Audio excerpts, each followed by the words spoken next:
This is Boomer Life on CL650. You've got to take it from the source and look at where it's coming from. This is Boomer Life on CL650. I'm Joanne Sutton. Thanks for joining us today. Our conversation today and for the next hour is all about Alzheimer's disease, with specific attention to the topic of receiving the diagnosis. In studio with me right now, we welcome Maria Howard, CEO of the Alzheimer's Society of British Columbia, and we're also joined by John Mann and Jill Dom. Now, John's name you might recognize as a singer and songwriter, co-founder and leader of that award-winning Canadian musical group, Spirit of the West. His wife, Jill, is at his side today. Now, Jill is also in the industry, an actor and writer, and accomplished, and one of the co-creators and performers in the internationally acclaimed trilogy of plays, Mum's the Word.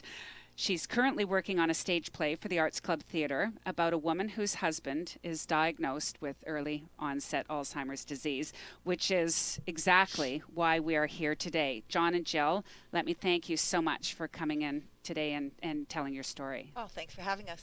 Thanks. So, my gosh, where do we begin? John, a legend in the Canadian music industry, and the decision of yours as a couple and a family to go public about this illness and its impact has been very important in spurring on the conversation about dementia in this province and throughout the world. So it's my understanding that even though John is with us in the studio today, that he's not going to be answering questions. Jill, can you help us understand why? I'm going to answer the questions just because it's a little bit tough for John to find the words on air like that. It takes him a little while, but I can talk, and then if I'm going in the wrong direction, he can kick me under the table, and if I'm going in the right direction, he can grin at me. So he's already kicking her. No, I wasn't. Okay. Just kidding. Now, we know that you're both not strangers to the media, with careers in film, music, and theater, and there's been a lot of attention lately due to the band's career, Spirit of the West. It's being laid to rest, so to speak. So we don't need to cover all of those details. But what we really want to hear from you, and to help narrow down in our show today, is taking you right back to the very beginning, when you first hear the news and the diagnosis, and how you handled that. So maybe we could just start with your decision to speak publicly about your family's journey. So Jill, if you can take us back to when this was and why you chose. Well, we didn't go public right away. So once we got the diagnosis, which of course is, such a sucker punch, we reeled really and tried to accept it. So firstly, we told our kids and our close family members and the band. And then I think we went pretty much there straight into denial, and spent quite a bit of time just thinking, we're going to carry on. The drugs are going to take effect, and we're just going to kind of barrel through this. But of course, Alzheimer's, affects so much of your life and so much of John's behavior, and it was becoming impossible to hide it as well. And John was feeling a little bit like there was a stigma attached. That there was the reason why he couldn't talk about it was because there was this stigma, and he didn't want to have that. He wanted to be honest and open and not feel any shame around a diagnosis. And we also were finding it was really isolating for our kids, with not having anyone to talk to about what was going on for them. Was kind of cruel, actually. They really needed to be able to discuss that with their friends. But in our situation, we had a big social media conundrum. So we had to figure out how, when we went public, how we would do it. So we had a little bit of a unique dilemma with that, because when we told people, we kind of had to try to tell everybody at the same time. I'm glad you mentioned the feelings of isolation for your children. I'm glad you mentioned the association with stigma. These are all of the terms that we try to address. These are really common, that people experience, definitely. That's right. So how did you actually handle all of this? Obviously, you have consultation with the band. They would be like family members. Your lives were so public anyways. Did you seek out counseling, any type of therapy, or did you just come up with your own sort of plan? Well, I did. I did personally. I went to my family physician right away and said, I need to have someone to speak to.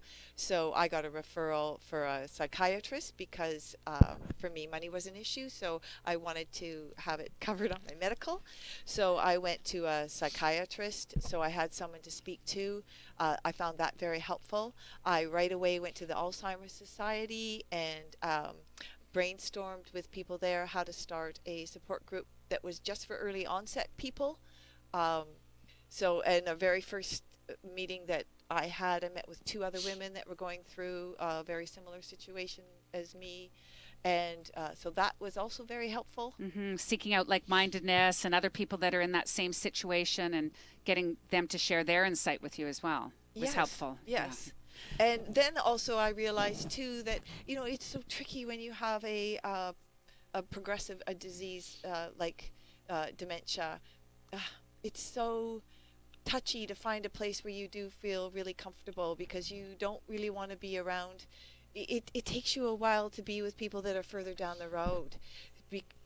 So it's that dynamic to find a group that you feel really comfortable with, but you're not it's not too early for you to face the other things that are going to come up. Prepare yourself for that journey. Yeah. For me personally, I felt I was so busy coping with the present. And even at this point still, I don't look into the future very much at all. You have to worry about today, not necessarily. You have to be aware of tomorrow, but really you're still you're dealing with today. Yeah. So when you made that decision to go public and with the media and with your social media, what kind of reaction did you receive? Well, I think that I have kind of addressed that. It's an art. It's tough for me in many ways, and that and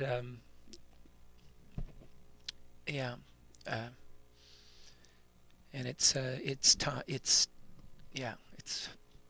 hard. It's hard sometimes. It's a struggle. And yeah. And did everybody embrace you with a big group hug?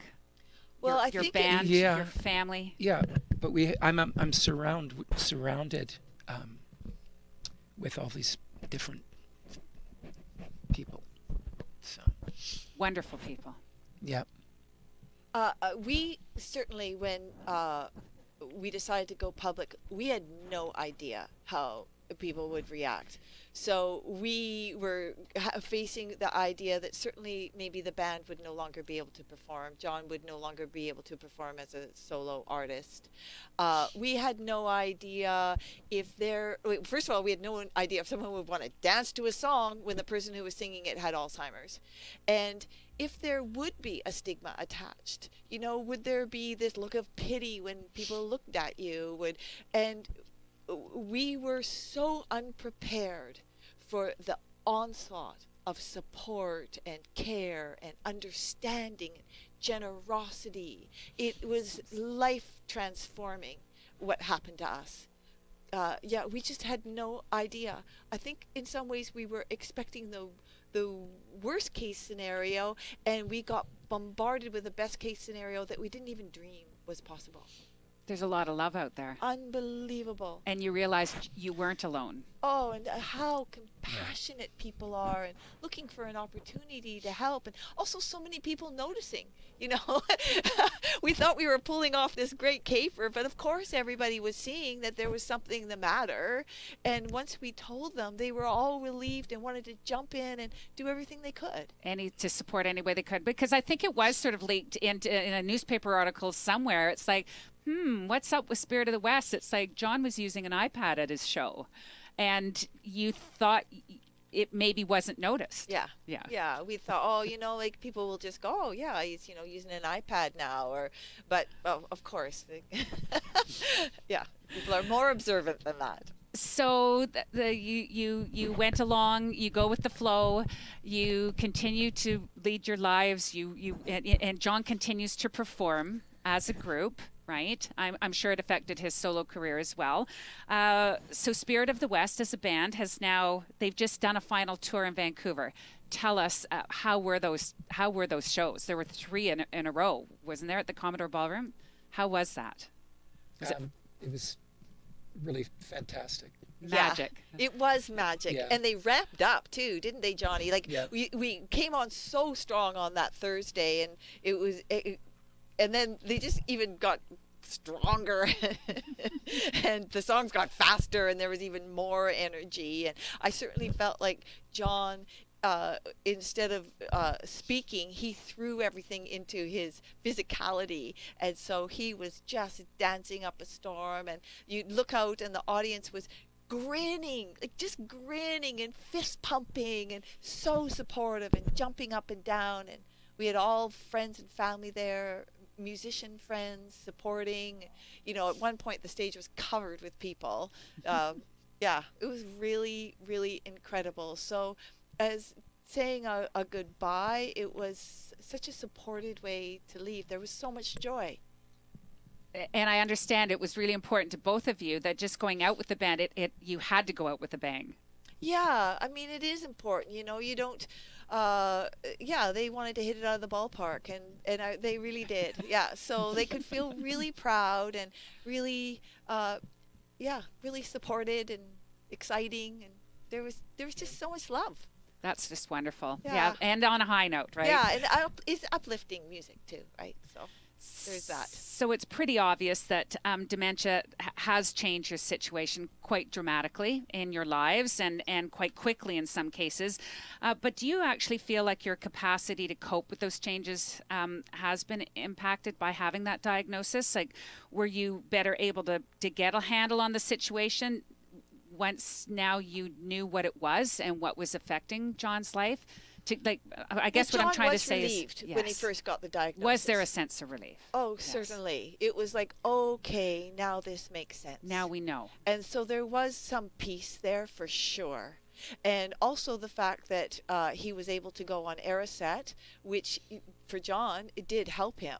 So there was a little boost from the Ariset, and there was a huge sigh of, okay, this is what was happening.